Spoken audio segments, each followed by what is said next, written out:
So as we've heard, we're going to be recording this session, and it will just be for those who can't join us live. We'll post it on the Members Hub, MMD and MTN's website.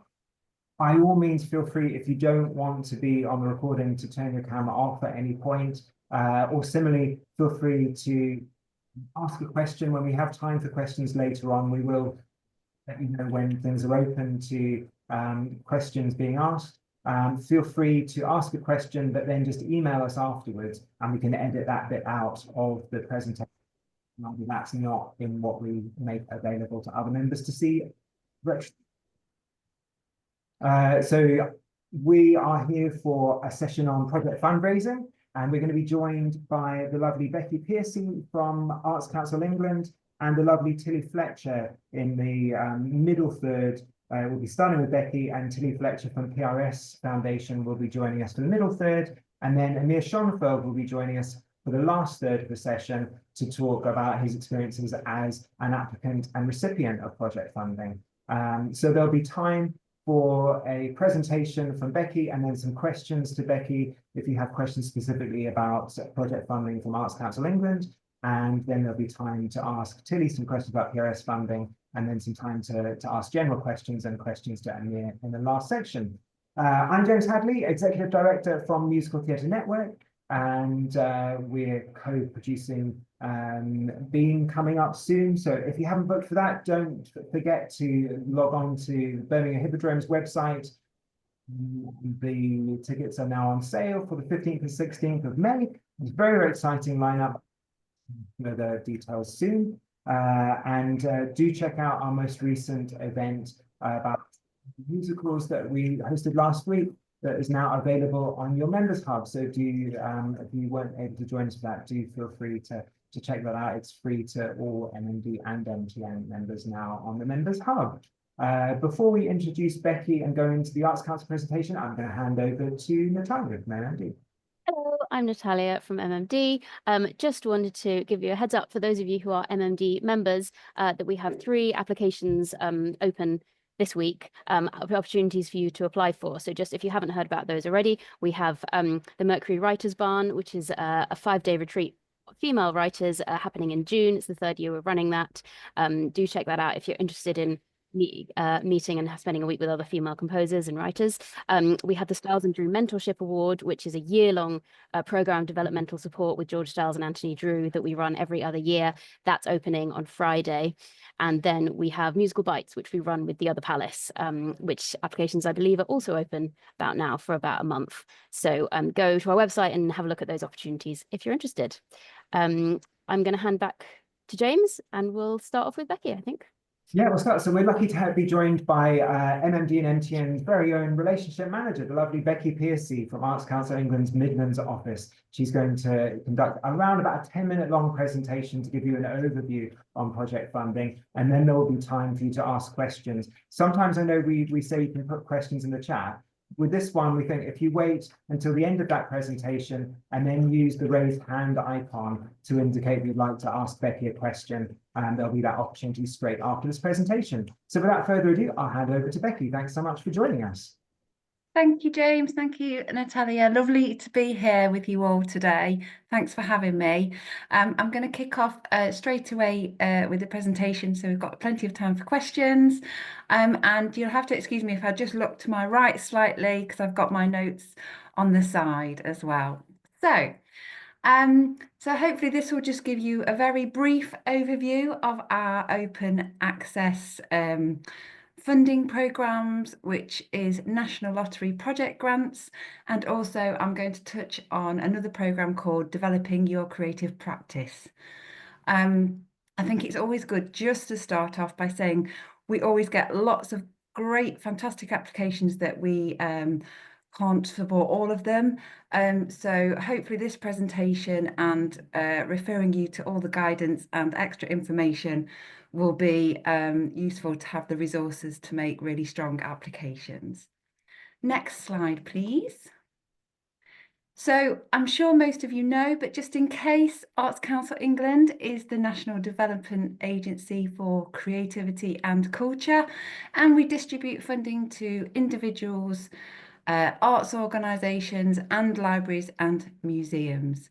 And I think briefly, the main thing we want to do is grow skills and knowledge, but primarily create opportunities for creativity and culture across the country. Next slide, please.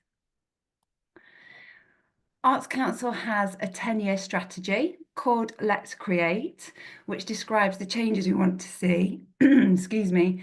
I'm not actually going to spend a lot of time on this today because we could have a whole presentation on that in itself.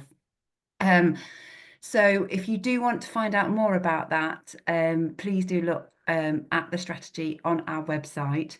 But as you can see on the slide, the overarching aim of this current strategy is by 2030, England will be a country where everyone's creativity is valued and given the chance to develop and grow, and where everyone has access to a range of high quality cultural experiences. So as I say, please go to the website if you'd like a bit more information on that. For our National Lottery project grants, we do ask some questions that relate to the strategy. If you're applying for a smaller amount, which is under £30,000, it isn't necessary to delve in and read all of that. We've kind of tailored the questions so we can look to see how it might contribute to our strategy. However, if you are applying for a larger amount, over £30,000, we do encourage applicants to read the strategy, as we do delve in a little bit deeper to ask questions that specifically relate to the elements and outcomes within the strategy. So yes, that's just a little reference point. So do go and check that out. Next slide, please. So, National Lottery project grants. So this is our open access funding programme. It's a rolling programme, so there's no deadlines. It's all year round, and it's for arts, museums and libraries. And it's for applications between £1,000 and £100,000. We do very occasionally support things that are over 100,000, but that's in kind of exceptional circumstances. And projects can last for up to 3 years.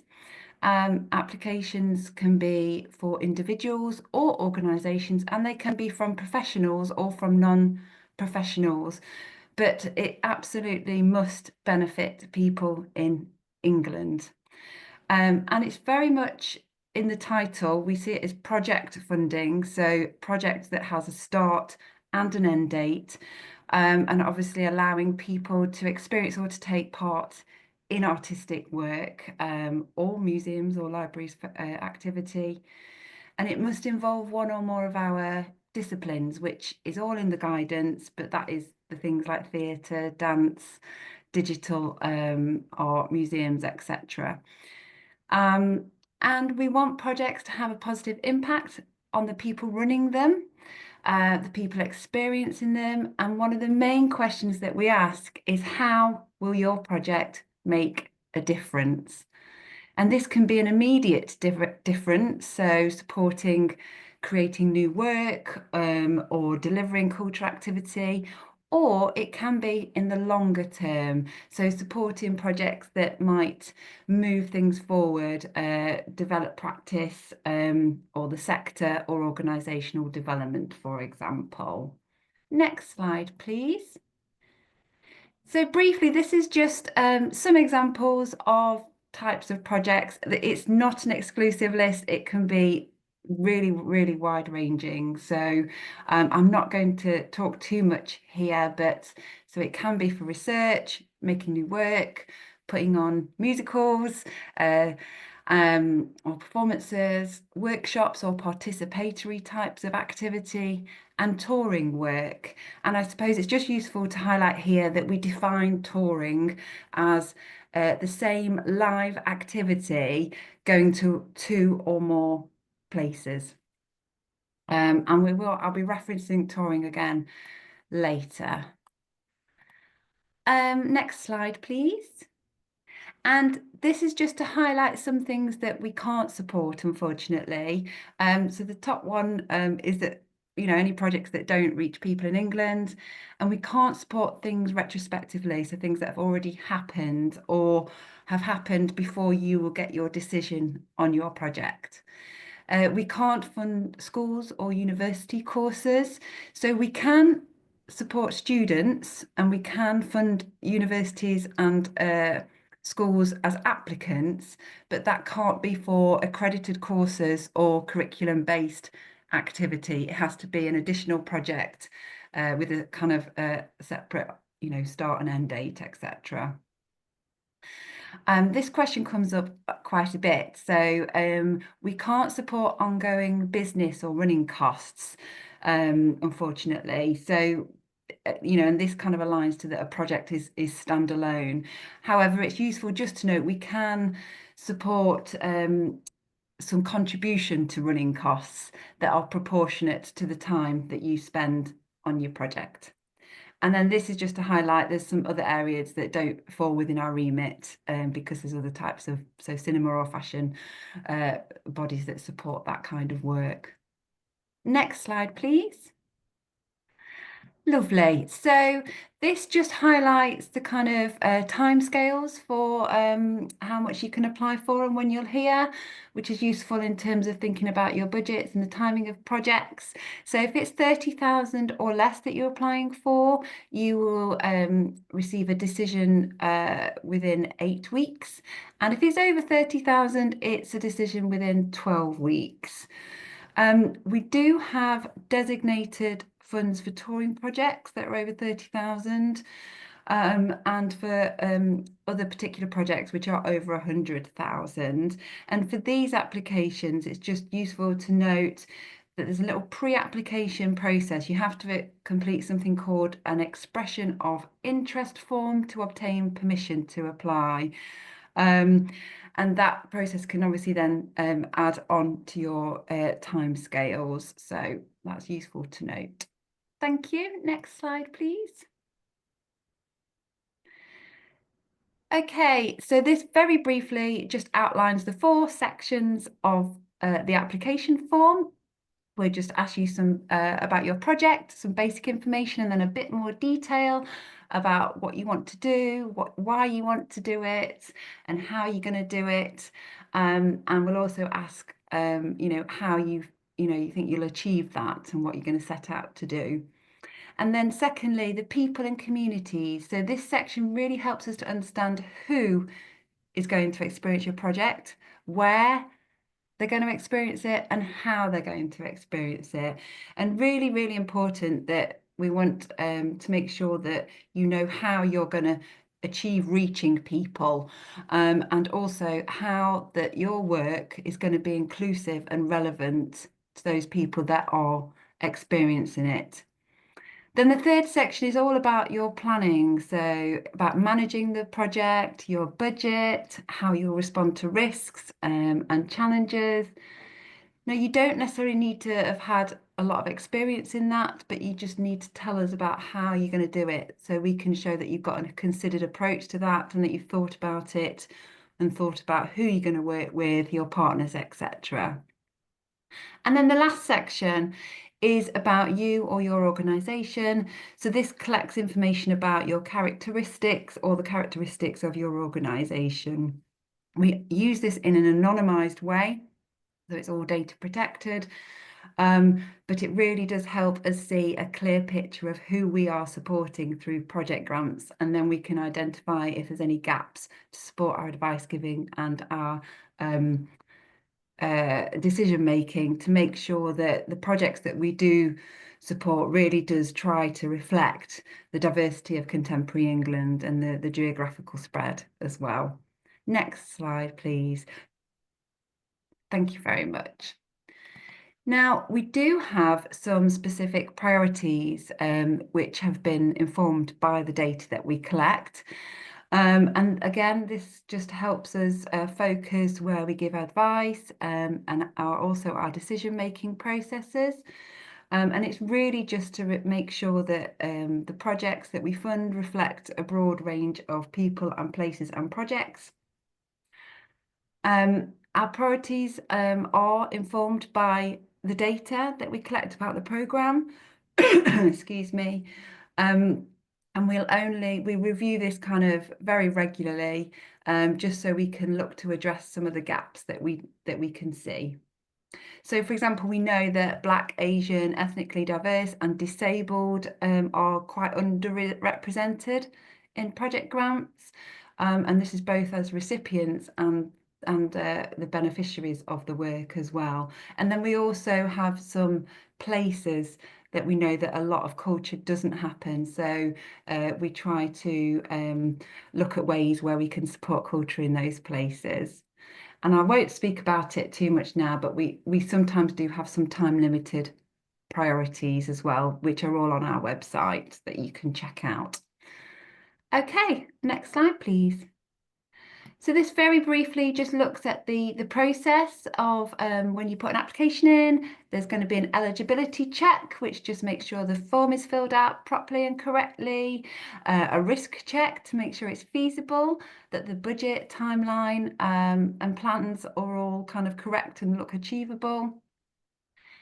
The only thing that's not on this slide is that if you do apply for over 30,000, there is a little extra step in the process where someone like myself does an appraisal and just does a bit of a more of a deep dive to look into the application and the strengths and the weaknesses of it before it goes to the decision meeting, where staff like myself and senior staff review all the applications and against whatever budget we have to then make the decisions.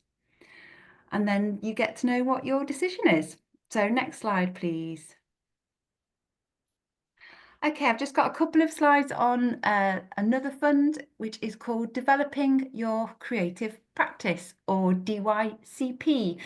And this is a fund that supports independent artists or practitioners. So why have we got this fund? Really, we understand that it can be quite difficult for individuals to give themselves some time to just focus on their practice and have that space to experiment or meet people and things like that. And we also recognise that there's quite a limited range of opportunities for individuals to be able to access funding. So this is all about helping artists and practitioners to get to that next stage of their career or take that leap. It isn't really for kind of graduates or for those that just want to have a little bit of a go at something. It's very much for those artists who need a boost and something that's really going to enable them to kind of make that step change. And it can be, you know, practitioners and artists is very broad ranging. So that can include producers, you know, as well as composers, writers, dancers, etc. Next slide, please.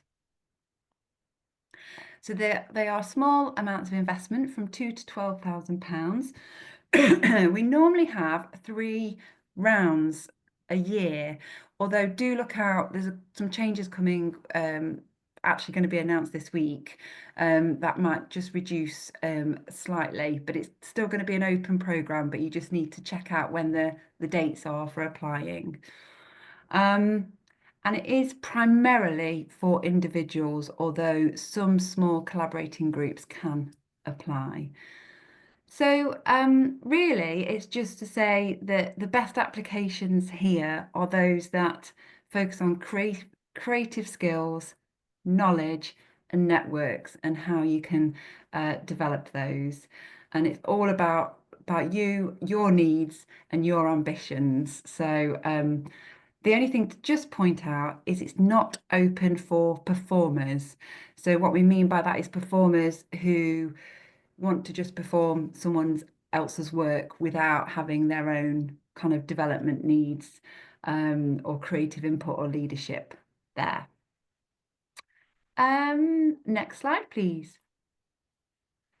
So here is just a few examples of the types of activity that DYCP can support. And there's some really good case studies actually on the website if you want to look. you know, so for example, where people have been to travel to another country to meet a mentor and experience work there. So yeah, do take a look at that. And I'm aware of time. I want to really make sure we've got plenty of time for questions. So the next slide is just pointing out that we want to make sure all the funds are very accessible. So we've got lots of accessible ways to look at the information, and we can also provide additional support workers, etc. So do take a look if you need that extra support, please. Thank you. And the next slide. So yeah, I'm sure this can all be shared later. This is just the kind of key links to all the guidance and information that you will need when you're thinking about applying. Next slide, and thank you. Amazing. Thank you so much, Becky, for sharing that with us. So everyone watching live, we now have about 20 minutes for your questions. As we said at the start of the call, if you joined us late, do just use the raised hand icon or wave to us, but ideally use the icon so we can see you'd like to ask a question of Becky. Please keep the questions to just a single question so that we have time to share the questions out amongst everyone who wants to ask one. We do have time, we can come back round to people. But we want to give as many people on the call a chance to speak as possible. So we've had our first few raised hands there already, which is great. To Will Jackson, first of all. Hi, thanks so much for organising this, and thanks so much for that, Becky. That was really useful. Just a quick question about a project grant. If you're working on a project that's mainly research and development and less of a audience-facing project, but would hopefully benefit future audiences, do you have any advice for how to phrase that and also make sure your project is still finding a way to reach people? Because that's always my biggest anxiety with a project like that, as opposed to a more audience or participation-focused project. Yeah, absolutely. We get this question quite a lot. And just to point out, there is a useful information sheet on our website, which is about research and development, which might just help hone your thinking about that. But you're absolutely right. We do support a lot of research and development. So you can clearly identify all those activities that you want to support through that. In terms of the people that you want to reach, that often is talking about the longer term. So we'd hope that you do provide some details. So if you're working on something, you have an idea of, as you're working on it, who it's for. So you need to make sure that's really clear. And then the other thing you can do is within that research and development activity, there might be some opportunities just to test your work out. So it might be that you have invite a small group to a workshop, or a little sharing, or a little reading, or listening to some songs. Or it could be that partners are involved with that, or potential venues, you know, for example, that might be interested in the work in the longer term. So yeah, it's about framing the work, just being very clear about who it's for, so that everything kind of chimes along to the longer term aim of who you want to reach. So you can still kind of say, actually, this work is really for young people, and we're working with these partners and these collaborators during this research, and, you know, etc. You know, and we're going to do a workshop in schools, or something like that, that just provides that detail. Awesome, thanks so much. And over to Neil Bastian. Hello, thank you, everyone. Hi, Becky. My question is about the developing your creative practice. And it looked similar to what that gentleman just said, actually. It looked like in your slide, it said that one of the things that you would support in developing your creative practice is research. So did I see that? Yeah, no, it's a good question, Neil. And there is a slight overlap, but I think the important thing to say is with research and development within national project grants, you're still needing to demonstrate that benefit to like longer term benefit, and when it's about creating work.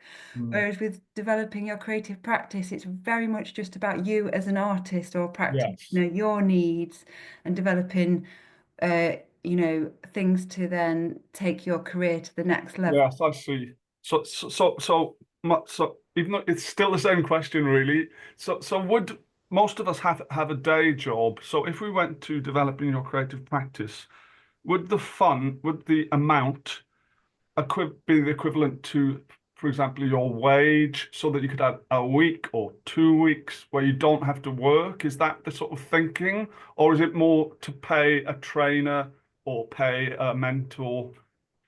Do you see what I mean? Yeah, yeah, no, absolutely. It considers your time. So we Yeah, can't cover your wages if you've got another job as well. yeah, But what you'd need to do in an application is outline, your budget and your time scales, and yeah. allocate that fee for yourself, and then obviously other costs that support that. Lovely. Well, Thanks for your yeah. help. And Great. next over to Kate Brown. Hiya, I'm Katerina, and I'm a music theatre writer, director, songwriter, and producer from Birmingham, and I'm also artistic director of Cloud Cuckoo Land, which is a Birmingham-based music theatre for young audiences company. My question's a bit confusing, sorry. So I had a DYCP that was successful developing my musical theatre and composing practice for adults. And I'm now exploring ways to achieve recording and producing a really high quality songwriting portfolio, because melody, lyrics and hooks are like a key specialism. And I'm kind of stuck in like the post DYCP world, trying to see if there's a way of funding it through project grants. Now, I've been told that the project grants can look quite fondly on recording an album, even if it's only got a relatively small amount of engagement activity within that project. But could it be used for the purpose of a portfolio? Like, where's the line? Are there any concerns around that? And also, would that count as combined arts rather than music? Sorry, that was confusing. That's okay. I'll answer the last part because it's the easy part. Don't worry about if it's classed as combined arts or music. Don't worry about that, because yes, we support different disciplines, but there's not kind of different criteria for those. Right. I think it is quite a complex one, and probably have to know a little bit more detail about it. And this is where I'm going to be a bit nondescript by saying you've got, whatever your project is, you've just really go back to the guidance and answer the questions, because yes, project grants can absolutely support that, and people who've had DYCP have gone on then to have that, but just be really specific about what the beginning and what the end is that you want to achieve. Yes, you're absolutely right, you do need to have that kind of public benefit as well. So rather than give you any detail there, because I haven't probably got time to do that, I would just really go down to the questions within the guidance and ask yourself if it works. So sorry, that's not lots of detail there. We would absolutely look to support that kind of work. Okay. So even though you know how you said about DYCP is mainly the place for individuals and artists, like, why would you still support it then? Because we do support individuals through project grants as well, and it does sound like this is it's kind of the next stage on from that, and we still support people's own development. Okay, so it does seem like it's worth trying. Absolutely, yeah, absolutely.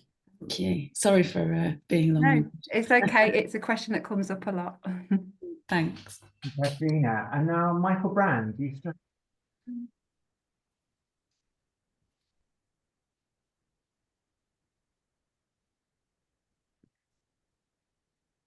That's a total accident, Jane. Sorry, me not understanding when my hand was up and it was down. So I shall put it down. But it's a very interesting talk. I'm very pleased to hear, Becky. Thank you. It's fine. It's fine. Anyone else have a question they'd like to ask instead? Phil Lanzon, I see you got your hand up. I think you're muted at the moment, possibly. Is it possible? Can you hear me? Yep, we can hear you now. Is it possible to get a grant for recording a cast recording of a musical? Simple question. No, yes. that is a great question, and lots of musicals have done that in the past, haven't they? I own several of them. Yes, it is possible to do that, but again, you have to really present a rationale for why, and also how the recording is going to reach people, and not be too generic about that, if that makes sense. Because obviously, if you've got a recording and you can release it over whatever digital platform, you know, you would need to be quite detailed about who you're going to target and why you're going to target, why it's relevant for them, and the partners that you're going to work with, if that makes sense, rather than just saying, I'm going to do a cast recording and it could be wonderful and brilliant and put it out there. That wouldn't make a very strong case. Does that make sense? Absolutely, yeah. Of course, I've got the ideas of what's going to be, who's going to be involved, etc., which would make it fairly clear cut. But I totally understand what you're saying. Yeah. Yeah. Thank you, Phil. And I know Katerina's got a question. So does anyone else have a question who hasn't yet asked one first? Just to be short of time. And if not, we'll switch back to Katerina. Yeah, again, is there any room within supporting grassroots music for supporting grassroots musical theatre development or not? I don't think so. But it's not my area of specialism, that. So there is specific information which I can send to James and Natalia about that. And then if you need a bit more kind of specific advice. But no, I don't think it's for musical theatre specifically. Okay, thank you. We've got about 5 minutes left. If there are any final questions for Becky, yes, Amir. Hi, I'm just on a bus, so can everybody hear me okay? Yeah. I'm just wondering, there's a lot of urban myths going around about if you have received Arts Council funding, whether that makes it any more or less or likely to receive funding for the next steps of the same project, or if it has no effect at all. Yeah, no, good question. It doesn't really have an effect. So in theatre, we often see 2 or 3 projects that are kind of different elements of the same entire project. So for example, we would see an organisation come in for R&D, so for research and development, to test out their ideas and work. And then we might see the next stage of that is kind of rehearsing and making the work and getting it all ready. And then there might be a final stage where it's a touring project.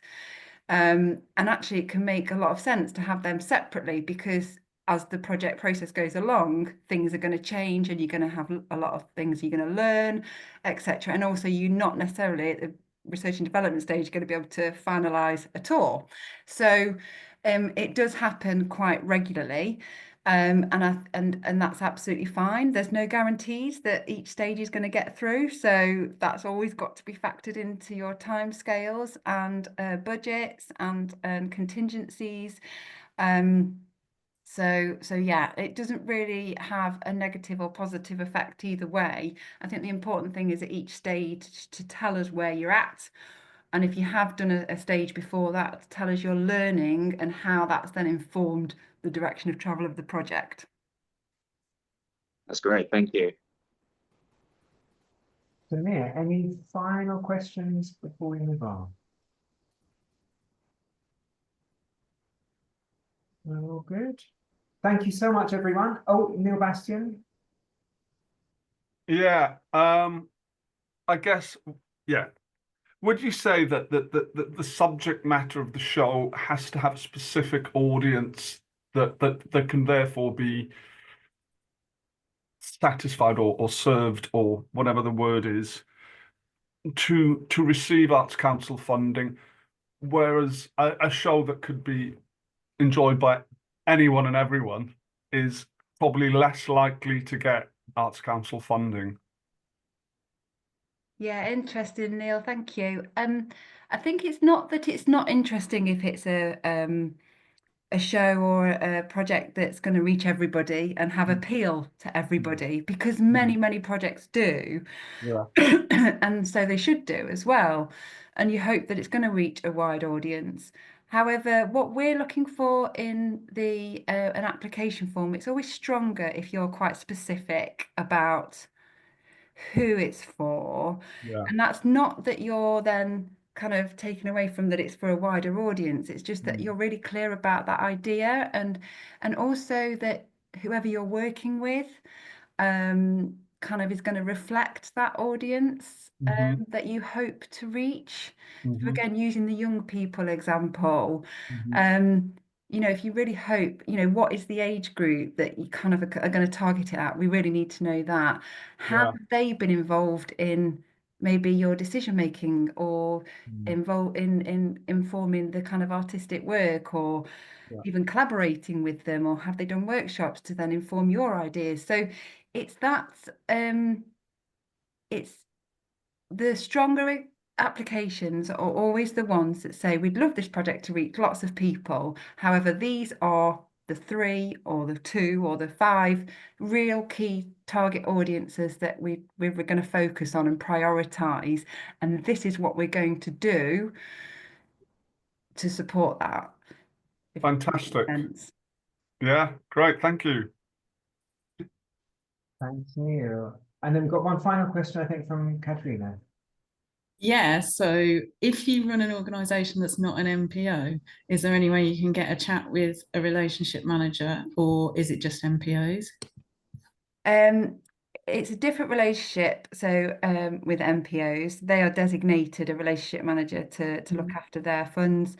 Project grants is a bit more difficult. You can have a chat with a relationship manager, but capacity is very stretched at the moment, and there's just no way we would be able to speak to everybody. So we do prioritise certain ways of working. So doing stuff like I'm doing today, which is going to reach a few more people, or we do go into specific places that don't have a lot of infrastructure. So I'm afraid I can't say, oh yes, you can definitely have an allocated relationship manager, but you can certainly ask our customer services if you can speak to somebody.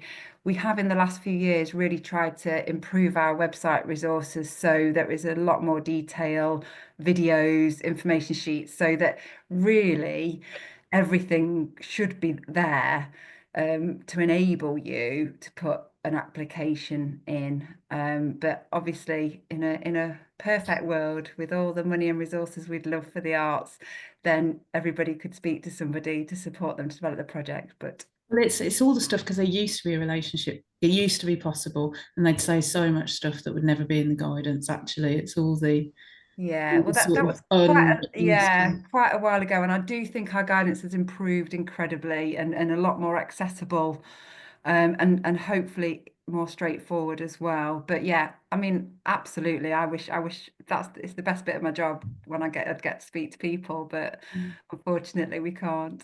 And there's an opportunity, if you're an MTN member or an MMD member, that you can book an advice session. I think you get one of those a year, and staff of either our organisations can give some guidance around tailoring your application, making it stronger as part of those advice sessions. So that's also cool. Thank you.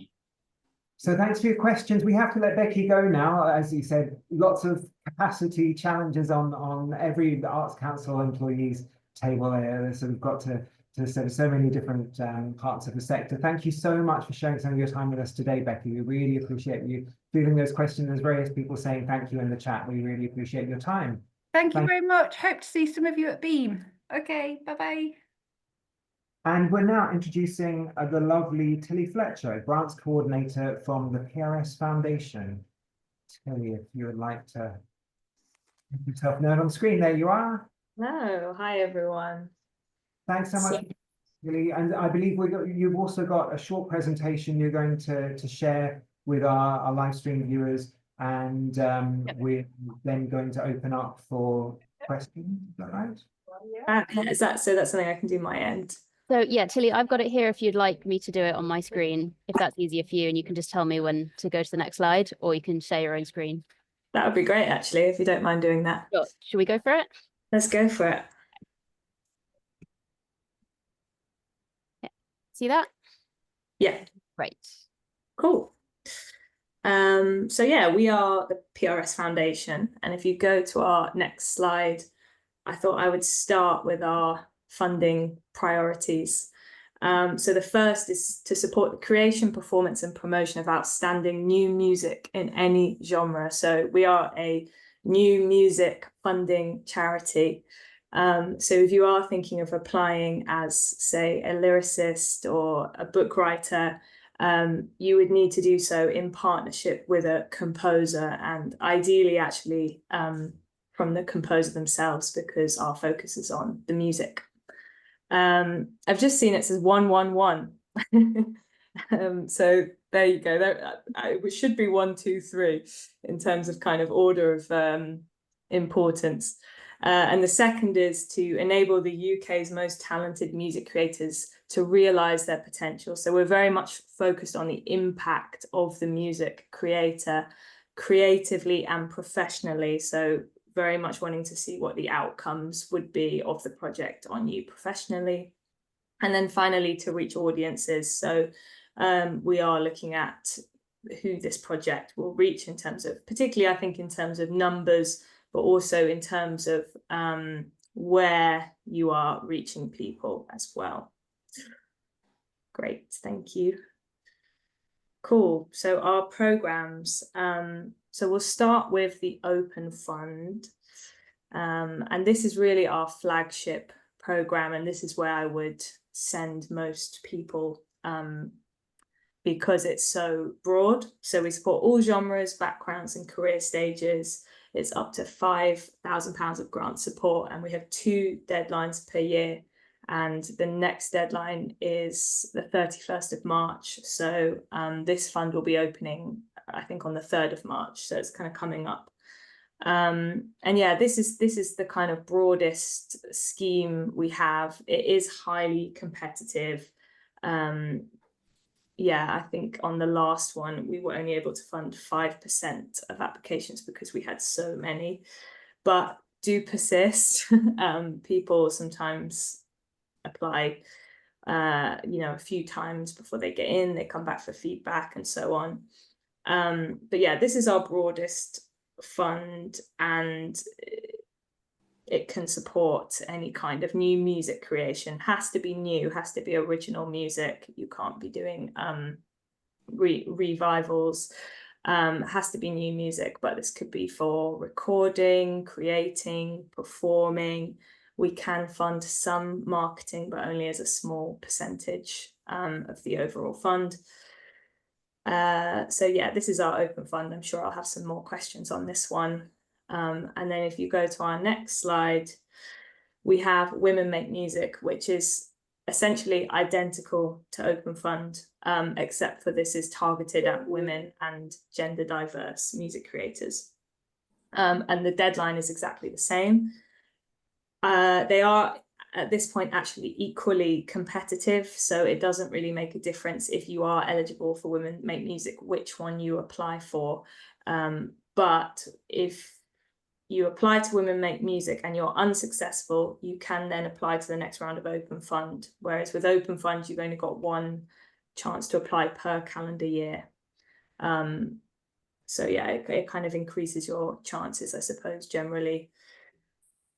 Great, so those are our kind of 2 flagship ones, and I'm sure I'll have some questions on those. And then I'll just kind of, the next ones I think I'll whiz through a bit because they might not be so applicable to you guys. But yeah, if you could go to the next slide. So these are our ones for creators at the next level. So they're quite specific at sort of where you are in your career, and they're quite specific genre-wise as well. So if we go to the next, you'll see Momentum. Now this is really focused actually on contemporary pop music, I would say more. It's about kind of music creators who are perhaps just, they've got a team around them, and they've got perhaps like they're touring nationally, they've had that sort of press, and they kind of just need one more investment. So I would say if you are applying for a musical theatre project, this probably isn't the right one for you. And the next slide, same thing, but targeted in specific areas. And the next one, we have Hitmaker. This is for songwriters and producers who are working behind the scenes. Again, probably not that applicable if it's a musical theatre project. But in our final slide, we have the Composers Fund. So this could be potentially of more interest, but we're looking really for composers here who have, we say, a strong track record, which I know seems very broad. The easiest way to kind of check whether you're at the sort of level we are talking about would be to look at past recipients of this fund. But yeah, this can fund recording, touring, co-commissions, international development, residencies, promotion, performance. So it could be something that's of interest to you. And yeah, so are we taking questions as we go? Is that? No, just at the end. Okay. Cool, made a note. Yeah, fab. And so yeah, if we go to the next slide, international support. Cool. So this is our international showcase fund. Could potentially be applicable, but I'm not quite sure about international showcases for musical theatre and composers, but I'm sure there are some. So you have to be invited to play the showcase. There are rolling deadlines with this, and it's up to 5,500 support. You'd need to get in touch to find out whether this is the kind of showcase that we would support, but really it's for if it's kind of got significantly like industry facing, and it will lead to significant outcomes for the composer involved. Cool. And our next targeted action program. So again, this is very focused on music creators and industry professionals. I'm going to kind of whiz through the Early Career Promoter Fund. Now, this actually might be of interest because I know somebody mentioned the Grassroots Music Fund earlier. So this is something we're doing with the Arts Council England, and it's almost kind of like the baby version of the supporting grassroots music. It's for promoters, but I think this could absolutely be used to put on a new musical theatre night. It's being extended because I think the final round has just finished today or yesterday, but I think it's definitely being extended till September. But just look out for when the new deadlines are. Yeah, this has been a really great fund. It's up to 3,500, and it's can be used for any kind of performing nights, club nights. We've funded lots of interesting multidisciplinary stuff. So yeah, maybe make a note of that one. Cool. And Power Up, this is specifically for Black music creators and professionals in the music industry. Again, this could be applicable. You know, we do support all genres, and this has an annual deadline, mentoring, coaching, capacity building, and network support. Our next one is Key Change. This is for women and gender diverse artists, professionals in the music industry.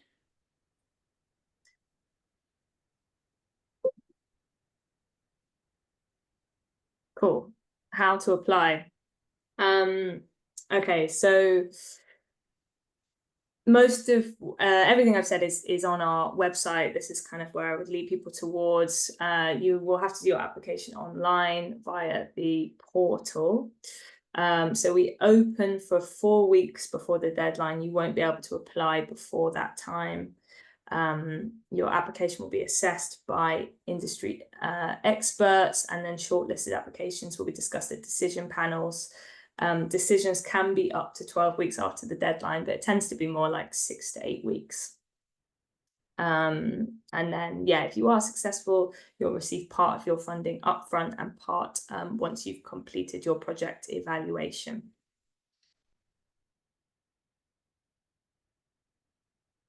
This is what you'll be asked. You'll be asked about you. You'll be asked for music example links and your track record as a music creator. You'll be asked about your plan. What's the project? How will this develop you? And why is the support needed? And why is now the right time? And you'll also be asked to make a budget. So you'll need to put your income and your expenditure and make sure that balances. Please note that we can't fund 100% of costs. So you'll need to have another source of income from somewhere, whether that's your ticket sales or perhaps funding from elsewhere, or you might be putting some of your own money in to the project. Top tips: read the guidance really carefully, especially for some of those funds that were more stricter on the kind of what level you're at career wise. Don't rush it, make it really clear. And costing is a big one, making sure that your budget makes sense, that you don't have, for example, a huge unconfirmed figure.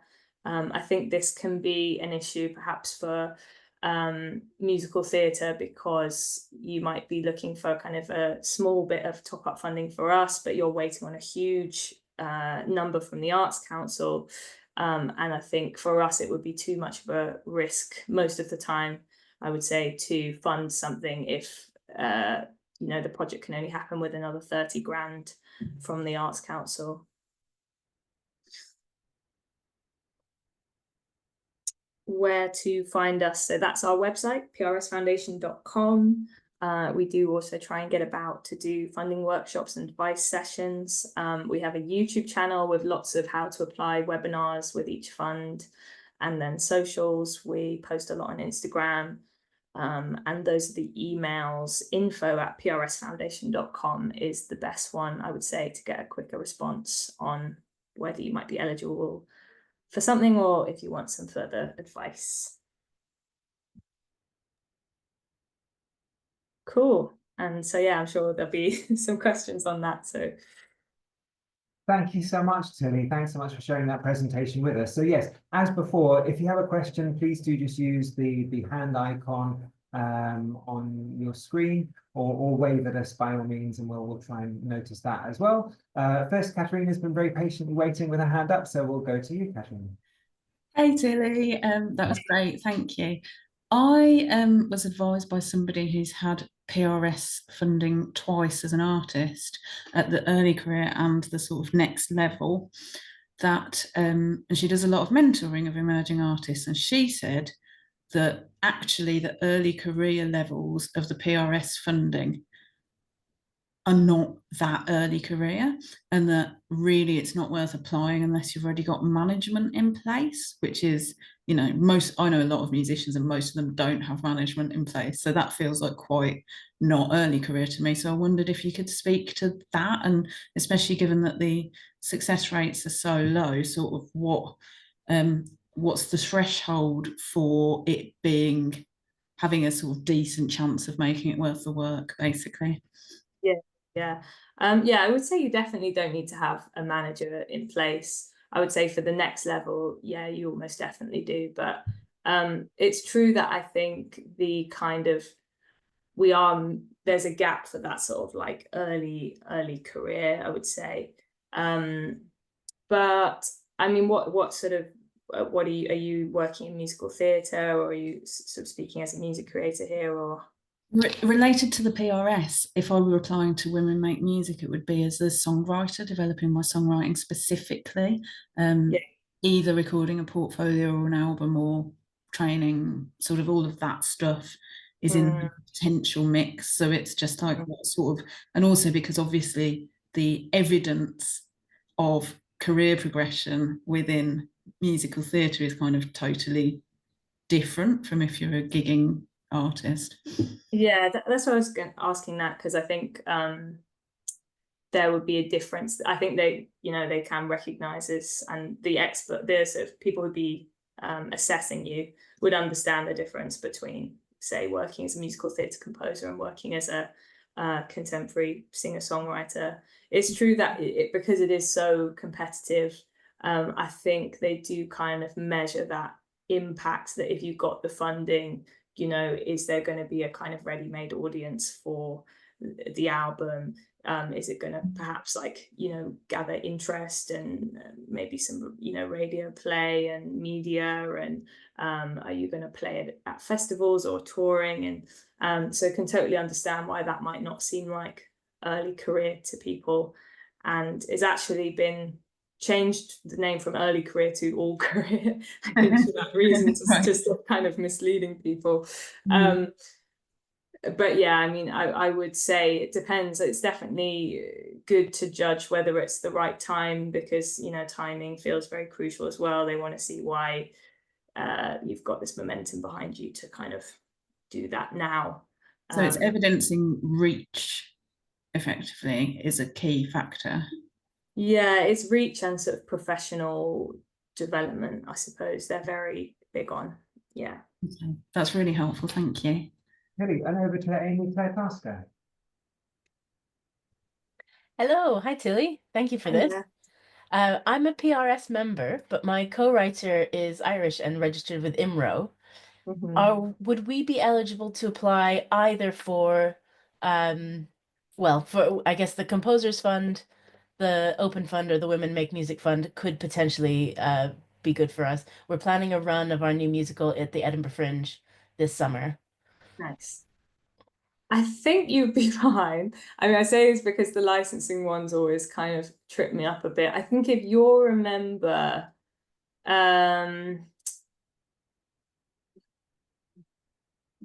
kind of open funding Women Make Music tend to be less, tend to worry less about having that. But I mean, the general guidance is you have to be a member or in a position to join, which means you can't be a member of another society. Right. That is the guidance. Though I imagine that if you were collaborating, for example, and you're the main music creator, but you are funding their fee, for example, I think that would be fine. Again, it's one of those quite sort of, if you want to send that in an email to me, and I can kind of get like the full, thank you, comprehensive guidance from the manager. I will. Yeah, we've applied before, and it was a little bit, it's quite specific because Tom's the composer and he's Irish. I'm the lyricist, but we work so closely together. Yeah, I mean, we both write the songs. Yeah. So, yeah, I'll email you. Thank you very much. Yeah, cool. Thanks, Amy. Over to Neil. Hi, Tilly. Thanks for this. I wondered about the, from what you said, I don't know if you were here for the Arts Council one just before this, but from what you've said, it seems it's more about the development of the artist and their career rather than giving to an audience. Would you say that's true? I would say that's true, yeah. We are, I think, one of our, particularly in regions that are sort of underserved. Yes. We do like to be like having a good reach in that way. Okay. But I would say we do focus, more on the development creatively and professional of the music. Yeah. Fantastic. Yeah. So related to that then, I'm Welsh and Wales was one of those things, but I don't live in Wales. What am I going to do? Do I have to move back? I suppose it depends if any of the activity was happening there. Okay. But I mean, it tends to be where you're based. Okay, fine. Yeah. No worries. And really quickly, just another point, the Early Career Promoter Fund. Yeah. Would you prefer like a producer of a musical to apply for that so that they can say, hey, I want to put a showcase concert on? Is that not for the artists? It's more for managers, promoters? Yeah, I would say more for that, but there are people who do both, obviously, and but I think the development of the promoter is the kind of key thing. Yeah. Thank you. Brilliant. Thanks, Neil. And I think the next question received was just a brief one in the chat from Jeff Francis. asking what would be the average contributing percentage to the open fund? Is there a minimum of, say, 10%? Presumably that's from other sources. There is no minimum or guidance amount for contributions. I think we generally say, yeah, I mean, be ambitious with your project, and you know, if you're costing things like correctly, I suppose, then yeah, just of how much. Yeah, I mean, it's kind of like, does the budget look realistic, and in that way? But no, there's no guidance on that. Thank you, Tilly. Next question was from Dominic. Hey, thank you. Hi, Tilly. Thank you so much for a great presentation. It was really, really helpful. I was hoping for a little bit of clarification about maybe for the open fund. Myself and my co-writer are looking to later in the year start applying for bigger bits of money so we can look towards doing rehearsed readings of a musical that we're writing, and also maybe a workshop as well. But before we do that, we need to redraft the show in the last version it was in. And that's obviously going to take some time, and a grant would really help us to speed up that process. And we were wondering that in trying to achieve a new draft, is that something that the open fund would consider? Would that involve mostly writing, or would it be composing?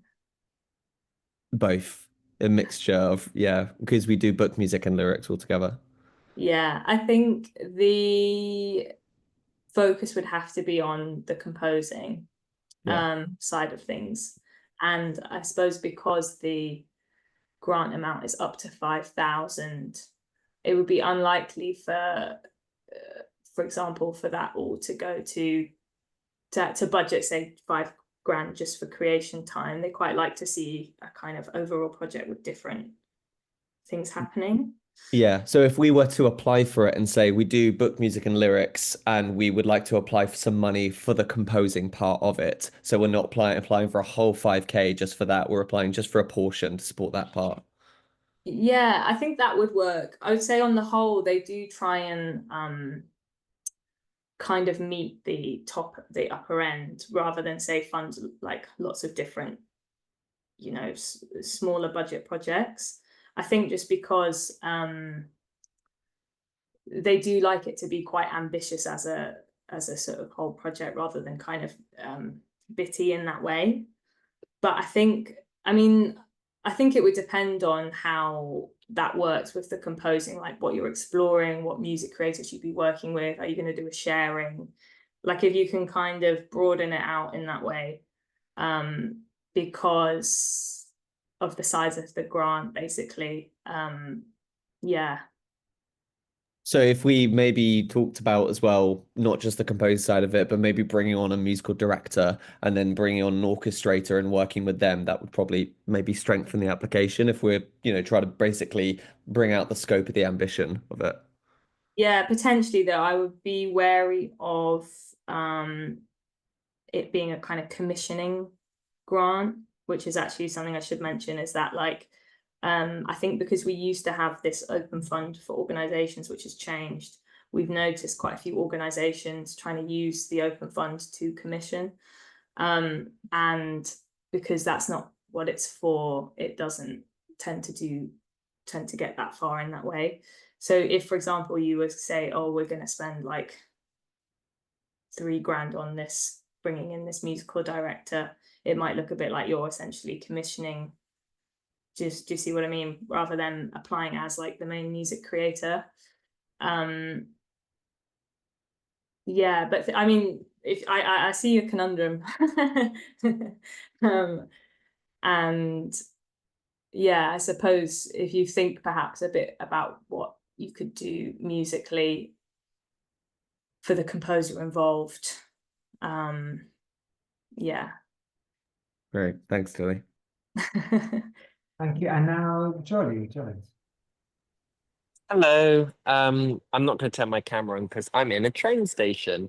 But my question was about the promoter fund, the early career promoter fund. And I liked kind of your idea of being able to use that for like supporting new musical, kind of a sharing of new musical theatre composers.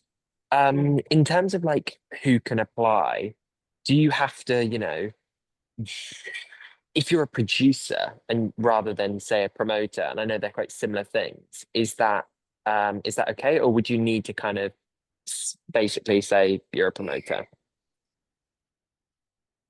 Interesting. I think that if you could kind of see those similarities between the two roles in that way, because they are so similar in that essentially you are like putting on these music events.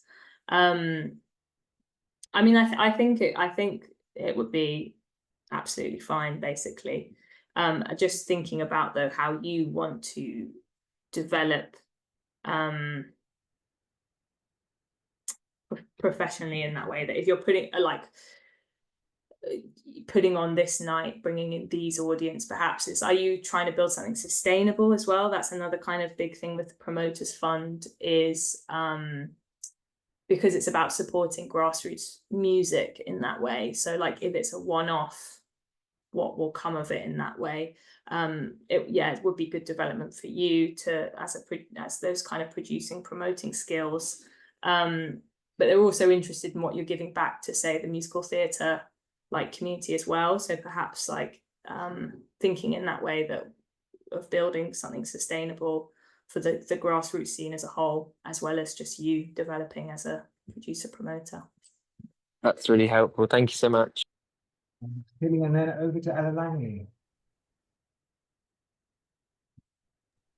Hi, thank you so much, Tilly. I've really enjoyed it. It's been really interesting. Sorry to ask quite a specific question. I'm a songwriter and it's my first time writing a musical, but I'm working with a male composer who's much more experienced than me. So obviously that applies to kind of the open fund and the female specific fund. And I just wondered, because I'm quite new and a songwriter, and those are both things that might not work in your favor. Have you had experiences where songwriters or newer writers have been working, like partnering with someone more experienced, and that is something that you can write about in the application?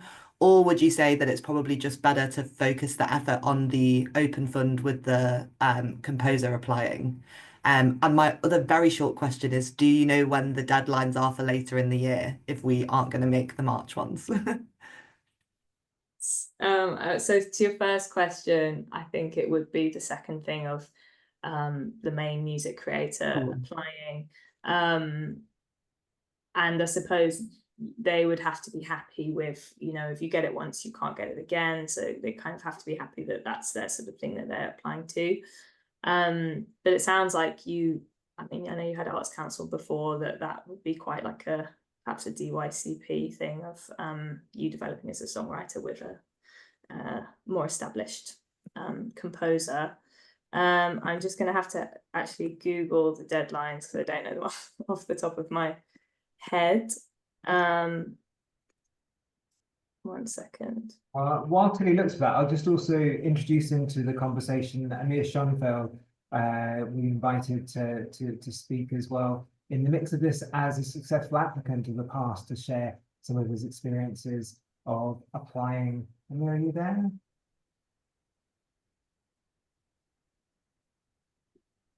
I am indeed. Hello. Wow, just while Tilly was looking at those dates, are there any top tips you would have to share in terms of your experience of being a recipient of project funding? In hindsight, what do you think helped you to be successful with your funding application? Top tips.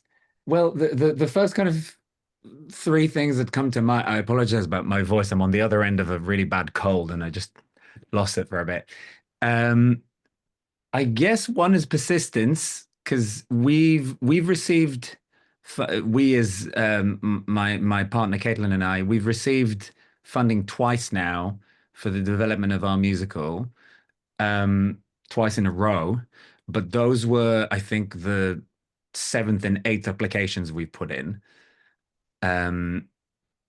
The other thing is I don't think we've cracked any kind of code. I think is the project that we're working on really ticks a lot of boxes for the fund that we applied to.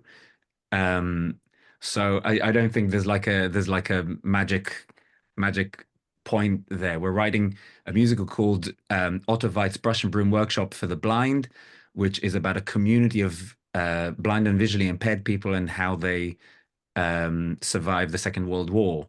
So we have a cast who are entirely blind and visually impaired, and a creative team who is predominantly blind and visually impaired, and it's made with integrated audio description to be accessible for both the making of the show and the audience consuming the show.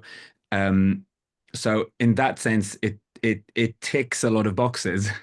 Not to be cynical about it, but as far as the Arts Council is concerned, we are genuinely doing as much as we can to make this show a demonstration of how integrated accessibility can make a piece better. So in that sense, I just yeah, there's no magic tip there. It's just it's a project that I think does genuinely try and do some sort of social good.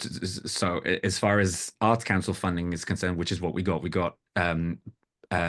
lottery project grant funding.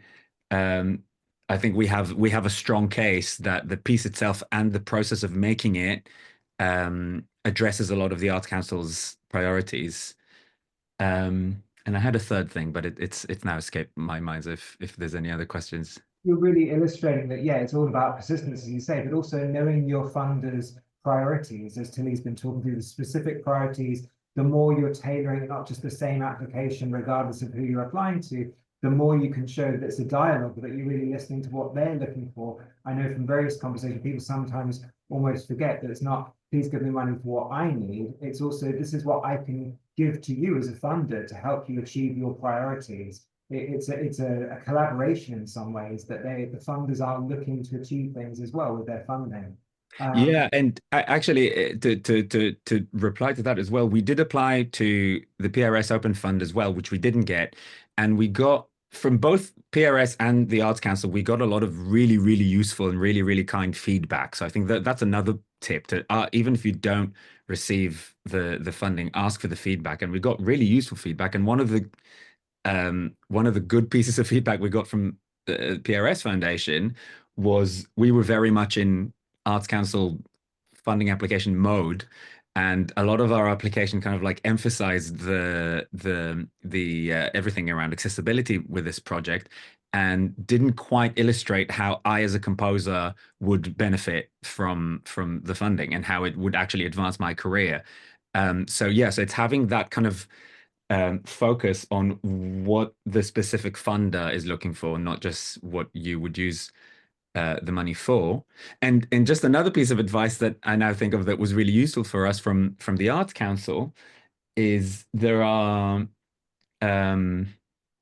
in the project grant application there are fields that are not mandatory. But it would be my advice that if you can put anything everywhere, you should try to.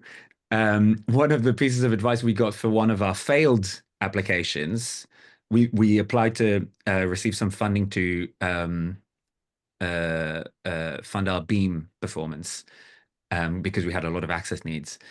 And we didn't get that. And one of the pieces of feedback we got was we left the environmental and sustainability box completely empty because we thought that's not what our project is about. But really, there was a lot of stuff we could have said. For example, because all of our performers are blind, none of them use printed scripts. So it's something to put in a box that we just hadn't thought of. So yeah, I guess that's a small piece of advice. If there's anything to say everywhere, maybe try and do that. Thanks, Amir. Yes, more is more. Back over to Tilly. Thanks very much for sharing that, Amir. So Tilly, future dates of funding. Future dates, Open Fund and Women Make Music are both, again, deadline 29th of September.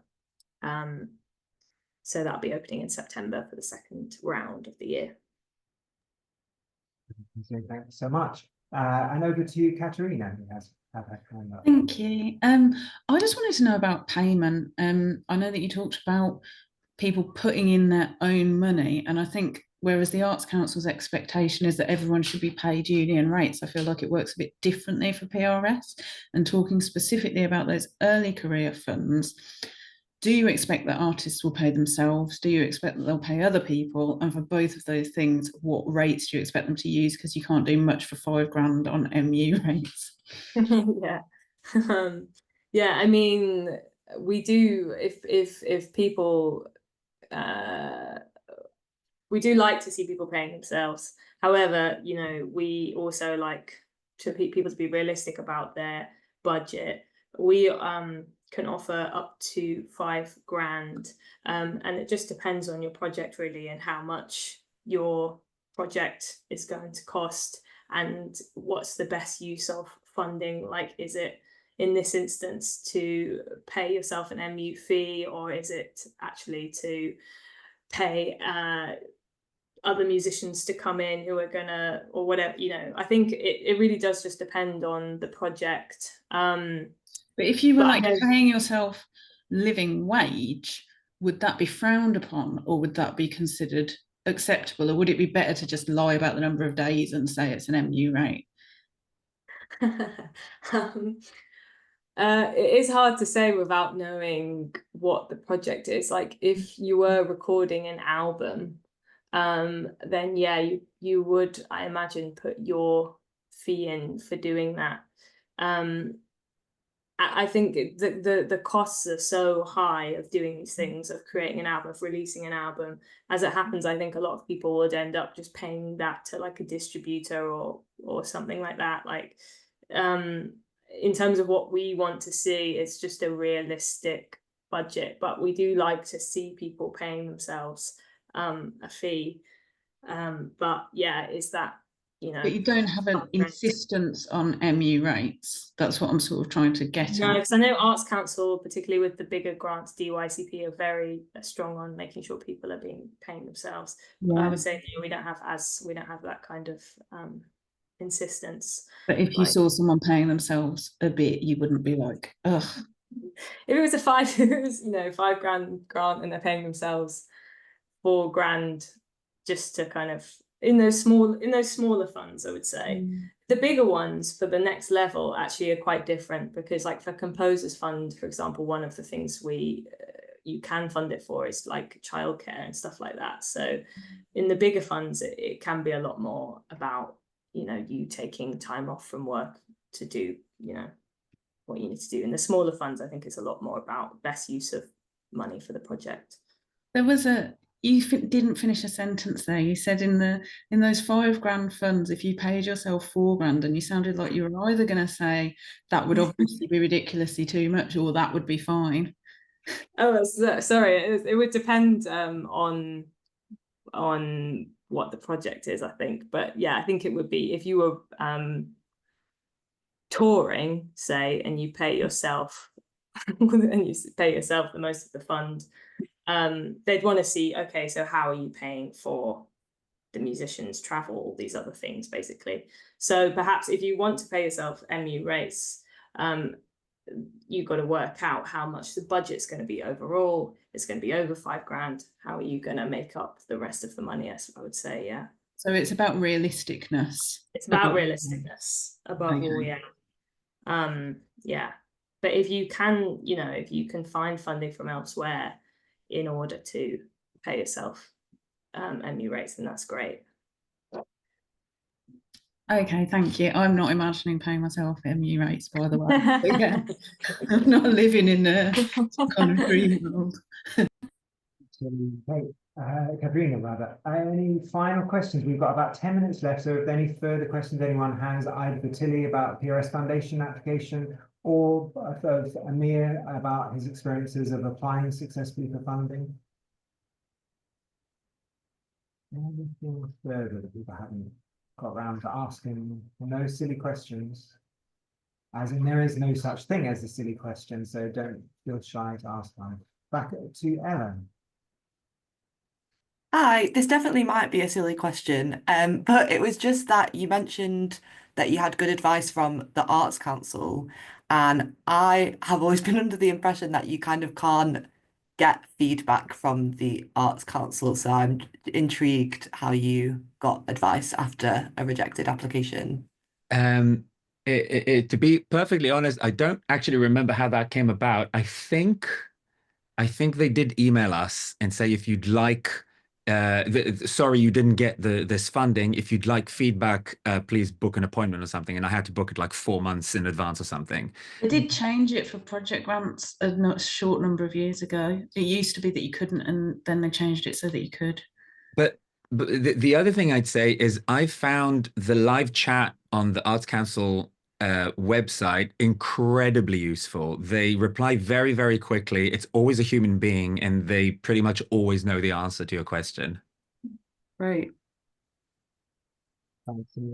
Thank you. Back over to John. Thanks, James. Tilly, just asking about the Early Career Promoter Fund against the Open Fund. If we were looking to raise some funds for a live performance, so like a rehearsed reading of our show, and we wanted to go for the Early Career Promoter Fund, but we also were thinking actually maybe for this show, we're looking for a bit more money. Would we also be able to go for the Open Fund for that as well? Would you be able to apply 2 things at once, or would that sort of would that have negative consequences? With different, if they were sort of different projects, they might be the same in your head, but they would have to be different for us in a way. So you could say like the Promoters Fund could be to fund, like you say, a showcase of new work, but then the Open Fund could be used to record and rehearse with a cast or something like that, then yeah. Got it. Thanks. Thank you. And back to you, Katerina.